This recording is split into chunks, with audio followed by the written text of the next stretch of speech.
भक्तजनों, माताओं, बहनों, सादर जय श्री कृष्ण। हमारे YouTube चैनल में आप सभी का बहुत बहुत स्वागत है। मैं हूं आप सभी के साथ आचार्य धर्मेंद्र शास्त्री। आज हम आपको हरतालिका तीज की यानी तीजा व्रत की गौरी तृतीया की दिव्य और ज्ञानमयी कथा सुनाने जा रहे हैं। इस कथा को अंत तक सुनिएगा और सुनने के बाद अधिक से अधिक लोगों को शेयर करके बाबा भोलेनाथ एवं माता पार्वती जी का भरपूर आशीर्वाद भी आप प्राप्त कर सकेंगे। भाद्रपद मास के शुक्ल पक्ष की तृतीया तिथि को हरतालिका तीज के नाम से जाना जाता है।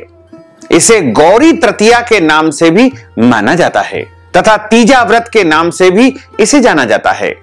विवाहित महिलाएं, कुंवारी कन्याएं, विधवा महिलाएं और अन्य सभी माताएं बहनें 24 घंटे निर्जला निराहार व्रत को धारण करती है। विवाहित महिलाएं, सौभाग्यवती माताएं बहनें अपने पति की लंबी आयु की कामना से इस व्रत को धारण करती है। इस व्रत में सुहागिने और कुंवारी लड़कियां, विधवा, परित्यक्ता सभी महिलाएं रात्रि जागरण करके भगवान शंकर एवं माता पार्वती जी का विशेष पूजन अर्चन करती है। इस बार हरतालिका तीज का व्रत बहुत विशेष संयोग में आ रहा है, जो माताओं बहनों को कई गुना अधिक लाभ प्राप्त करेगा। हरतालिका तीज गौरी तृतीया जो व्रत है, उसमें तृतीया तिथि का जो प्रारंभ है वो 5 सितंबर 2024 गुरुवार को दोपहर 12:21 से तृतीया तिथि आरंभ हो जाएगी और तृतीया तिथि का जो समापन है वो 6 सितंबर 2024 को दोपहर 3:01 पर हो जाएगा। हस्त नक्षत्र युक्त जो तृतीया रहेगी यानी चतुर्थी से युक्त जो तृतीया रहेगी, जो हरतालिका तीज का व्रत रखा जाएगा, वो 6 सितंबर 2024 शुक्रवार के दिन ही रहेगा। इसी दिन सभी माताओं बहनों को, भक्तजनों को तीज व्रत, तीजा व्रत, गौरी तृतीया या हरतालिका तीज का व्रत धारण करना चाहिए। व्रत का आरंभ 6 सितंबर 2024 शुक्रवार के सूर्योदय यानी सुबह 6:08 से आरंभ होगा, जो कि 7 सितंबर 2024 शनिवार के सूर्योदय तक लगातार यह व्रत जारी रहेगा। 24 घंटे तक निर्जला निराहार यह व्रत धारण करना होगा। 6 सितंबर शुक्रवार के सूर्योदय से आप इस व्रत का प्रारंभ करेंगे, जो कि अगले दिन यानी 7 सितंबर के सूर्योदय के बाद ही इस व्रत का पारणा आप कर सकेंगे। हरतालिका तीज पूजा का जो शुभ मुहूर्त है वो 6 सितंबर 2024 शुक्रवार को सुबह 6:08 से आरंभ होकर के सुबह 10:34 तक रहेगा।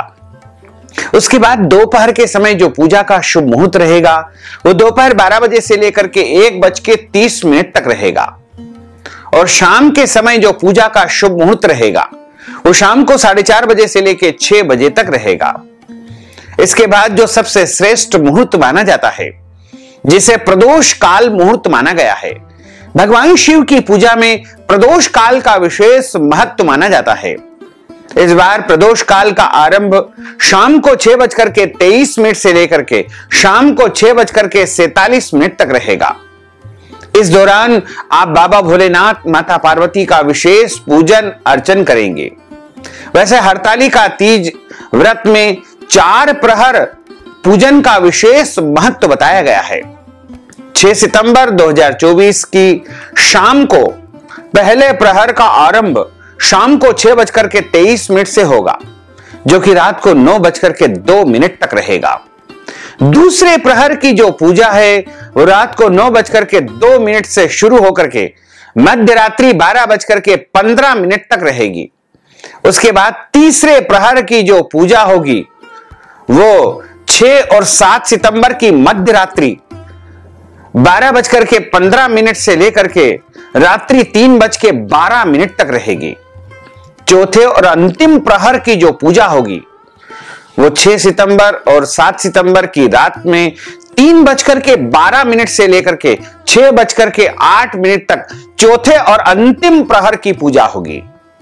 उसके बाद सभी माताएं बहनें जो आपने बालू रेती के शिवलिंग बनाए या मिट्टी के शिवलिंग बनाए हैं, उनका विसर्जन करने के बाद व्रत का पारणा कर सकेंगी। हरतालिका तीज सुबह से आरंभ हो जाएगा। व्रत का प्रारंभ भी सुबह से हो जाएगा। आप सभी वस्तुओं का इसमें परित्याग करने का नियम बताया गया है। लेकिन यदि आपका शरीर साथ देता है और आप शरीर से पूर्ण रूप से समर्थवान है तो आपको इन कठोर नियमों का पालन करना चाहिए। यदि आपका शरीर साथ नहीं देता है या आपके अंदर इतनी अधिक क्षमता नहीं है तो आप कठोर नियम का पालन न करके सामान्य रूप से भी हरतालिका तीज व्रत धारण कर सकते हैं। इसमें कोई दोष नहीं है। लेकिन हमारे धर्म ग्रंथों और पुराणों में, शास्त्रों में ऐसा बताया गया है कि हरतालिका तीज के दिन जो कोई भी माताएं बहनें अन्न खाती है वो शुक्री बनती है। दूध पीने वाली महिलाएं इस दिन यदि भूल से भी दूध का सेवन कर लेती है तो अगले जन्म में उन्हें नागिन की योनि प्राप्त होती है। और फलों का सेवन करने वाले को अगले जन्म में वानर का रूप मिलता है। मिठाई का सेवन करने वाली जो है चींटी बनती है। जल का सेवन करने वाली मछली बनती है। मांस खाने वाली बाघिन बनती है। शरबत पीने वाली जोग बनती है। दूध पीने वाली नागिन बनती है। दही खाने वाली बिल्ली बनती है और रात में सोने वाली अजगर बनती है। सब चीजों को खाने वाली अगले जन्म में मुर्गी का जन्म प्राप्त करती है।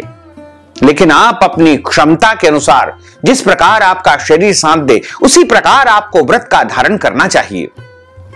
यदि आप सामान्य रूप से भी हरतालिका तीज का व्रत धारण कर लेंगे, फलाहार कर लेंगे तो कोई दोष नहीं लगेगा, क्योंकि मनुष्य का प्रथम कर्तव्य होता है अपने शरीर की रक्षा करना।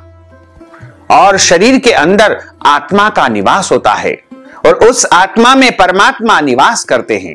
इसलिए हम सभी का प्रथम कर्तव्य है कि अपने शरीर की रक्षा करते हुए पूजन पाठ करें, व्रत करें, जप करें, तप करें। कुछ ऐसी मान्यता भी है कि इस दिन व्रती महिला जिस भी तरह का भोजन या अन्य कोई पदार्थ ग्रहण कर लेती है तो अन्न की प्रकृति के अनुसार उसका अगले जन्म उसको प्राप्त होता है, यानी अगले जन्म में उसी योनि में उसे जाना जाता है। इसलिए व्रत को कभी भी तोड़ा नहीं जाता है। यदि आप किसी कारणवश बीच में व्रत को तोड़ चुके हैं, खंडित कर चुके हैं, तो पुनः आप व्रत को शुरू कर सकते हैं। इसमें कोई दोष नहीं लगेगा। इस दिन महिलाओं को रात भर जागरण करना यानी जागना बहुत आवश्यक होता है, क्योंकि चारों प्रहर की पूजा भी इसमें होती है। और जो महिलाएं सो जाती है उसे अजगर या मगरमच्छ की योनि प्राप्त होती है। यदि कोई भी कुंवारी या विवाहित महिलाएं एक बार इस व्रत को रखना आरंभ कर देती है तो उसे पूरे जीवन भर यह व्रत रखना ही होता है। बीमार होने पर दूसरी महिला या उनके पति उनके नाम से इस व्रत को कर सकते हैं। इसमें कोई दोष नहीं लगेगा। इस व्रत में किसी भी प्रकार से अन्न जल ग्रहण नहीं किया जाता है।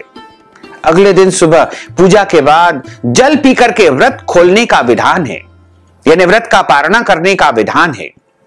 इस बार हरतालिका तीज व्रत का पारणा 7 सितंबर 2024 शनिवार की सुबह 6:23 से लेकर के 8:23